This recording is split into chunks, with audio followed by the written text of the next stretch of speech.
Number 1 Banjara హిల్స్లో ఉన్నటువంటి Banjara lake అని ఏదైతే కనుక బాగా ప్రసిద్ధిగాంచిందో ఈ చెరువు ఇక్కడ పూర్తిగా ఎంక్రోచ్ అయ్యి ఇదంతా పూర్తిగా కలుషితమయ్యి టోటల్గా పొల్యూషన్ తోటి అండ్ అట్లానే మొత్తము చెత్తతోటి ఈ డెబ్రీ తోటి మొత్తం నిండి ఉన్నదనేటటువంటి కంప్లైంట్ స్థానిక ఎమ్మెల్యే గారు శ్రీ దానం నాగేందర్ గారు వారు అట్లానే స్థానికంగా ఉన్నటువంటి ఈ చుట్టుపక్కల ఉన్న కాలనీ వాసులు రెసిడెంట్స్ అండ్ ఈ బస్తీ వాళ్ళు టెంపుల్ ఇదంతా కూడా వీళ్ళందరి కంప్లైంట్ మీద ఈరోజు హైడ్రా అధికారులు మేమంతా ఇక్కడికి రావడం జరిగింది.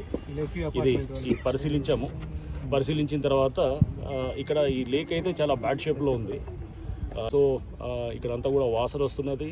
మొత్తం మీరు చూస్తున్నారు ఫ్లోటింగ్ ప్లాస్టిక్ అంతా కూడా మొత్తం ఉండి ఎంక్రోచ్ అయ్యింది. ఎఫ్టీఆర్లో చుట్టూ ఉన్నటువంటి చాలా బిల్డింగ్స్ రావటము, కొన్ని ట్రాక్స్ రోడ్లు కూడా వేశారు.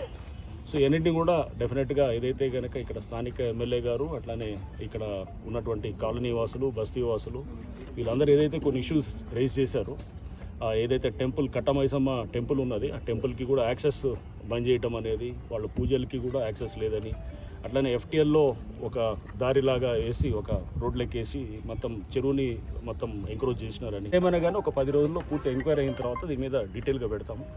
తప్పకుండా దీన్ని చెరువును కూడా హైడ్రా ముందుకు తీసుకెళ్ళడానికి ఎమ్మెల్యే గారు కూడా వారు కూడా ప్రభుత్వానికి రిక్వెస్ట్ చేస్తూ ఉన్నారు. స్థానికుల నుంచి కూడా వాళ్ళు కూడా దీని మీద చాలా ఇంట్రెస్ట్ చూపిస్తున్నారు. సో ఇది ముందు హైడ్రా డెవలప్ చేసే లేక్గా తీసుకురావడానికి మా వైపు నుంచి కూడా మేము ప్రయత్నం చేస్తాం.